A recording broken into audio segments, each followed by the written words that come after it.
Hello students, welcome. इस video में प्रश्नावली 7.1 त्रिभुज उसका दूसरा प्रश्न करेंगे। और यहां पे फिगर आपके सामने है और हमें सबसे पहले ये प्रूव करना है कि त्रिभुज ए बी डी यानी, अच्छा यहां पे नेमिंग कर देते हैं, A B C D, A B D सर्वांग सम यानी कॉन्ग्रुएंट है किसके? बी ए सी के। ये बी ए सी के यानी ये त्रिभुज और ये त्रिभुज आपस में सर्वांग सम है। हमें ये प्रूव करना है। ओके। और उसके बाद दो और पार्ट है इसके, लेकिन मेन ये है, अगर ये हो जाएगा तो दोनों उसके साथ ही हो जाएंगे। अब आप यहां पे पहले दिमाग में इसे सॉल्व करो। ये है ए बी डी और ये है बी ए सी। आप ये दोनों ट्राइंगल माइंड में रखो, ये दोनों ट्राइंगल्स। ओके, ये ट्राइंगल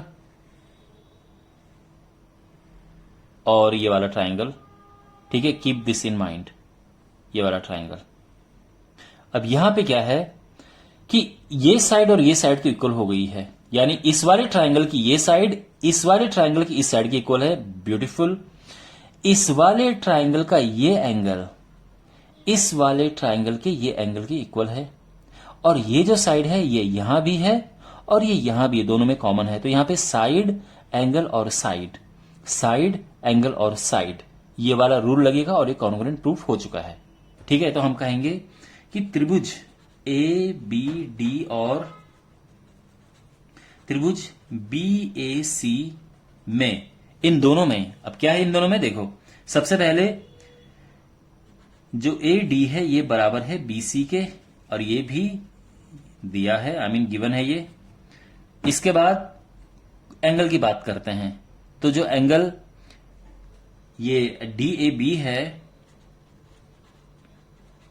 ये इक्वल है एंगल सी बी ए के। आप समझ गए, यानी डी ए बी ये एंगल बराबर है सी बी ए के। और इसके बाद ये भी दिया है और ये ए बी दोनों के लिए कॉमन है, तो ए बी बराबर ए बी। तो हो गया, ये साइड है, ये एंगल है और ये साइड है। तो आप कहोगे कि जो ट्राइंगल है ए बी डी ये कॉन्ग्रुएंट है ट्राइंगल बी ए सी के। कैसे? तो आप लिखेंगे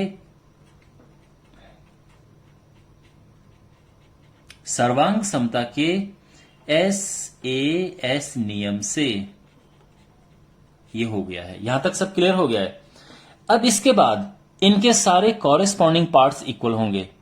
अब देखो कॉरेस्पॉन्डिंग पार्ट क्या होता है, मैंने क्या बताया था, इक्वल के सामने का इक्वल होता है। यानी ये दोनों भुजाएं इक्वल हैं तो इनके सामने के कोण भी इक्वल होंगे। यानी अगर मैं इस कोण और इसकी बात करूं तो ये इक्वल होंगे। इसके अलावा अब देखो हमें प्रूव क्या करना है, सेकंड पार्ट। यहां पे हमें प्रूव करना है कि बी डी बराबर ए सी है। बी डी क्या है, ये बी डी है और ये ए सी है। तो देखो यहां पे जब ये सर्वांग सम प्रूव हो चुके हैं तो यानी इनके हर एक कॉरेस्पॉन्डिंग पार्ट इक्वल होंगे, सारी चीजें इक्वल होंगी, ये ध्यान रखना इनमें। यानी ये और ये इक्वल हैं आपस में। और इसी तरह से अगर मैं एंगल की बात करूं तो इस ट्राइंगल का ये एंगल बराबर होगा इस ट्राइंगल के इस एंगल के। ठीक है, ऐसी इसी तरह से हर एक चीज इक्वल होती है। अगर हम बात करें बी डी की और ए सी की तो ये भी इक्वल हैं।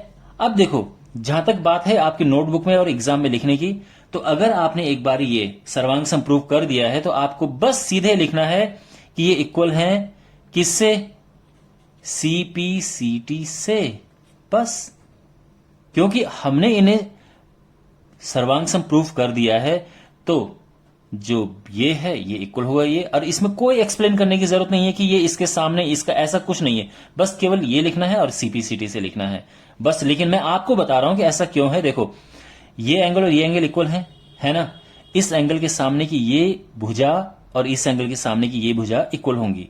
मैंने क्या बताया था आपको, इक्वल के सामने का इक्वल होता है। तो ये दोनों इक्वल हैं तो इनके सामने की भी इक्वल होंगी, इसलिए ये आपस में इक्वल हैं। लेकिन आपने बस इतना लिखना है। और अगर हम थर्ड पार्ट की बात करें, इवन अगर आप ये नंबर नहीं भी लिखो तो भी चल जाएगा। एंगल ए बी डी हमने प्रूव करना है एंगल बी ए सी के। एंगल ए बी डी और एंगल बी ए सी के, तो ये भी वही है, ये भी इक्वल है किससे? सीपीसीटी से। और इतना लिखोगे, इसके अलावा कुछ और लिखने की जरूरत नहीं है। बट मैं आपके नॉलेज के लिए बता रहा हूं।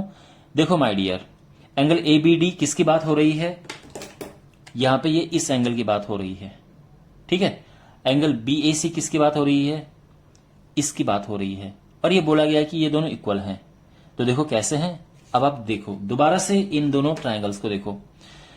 इस ट्रायंगल की ये साइड इस ट्रायंगल की ये साइड की इक्वल है, ये तो आपको पता ही है, ये दोनों आपस में इक्वल है।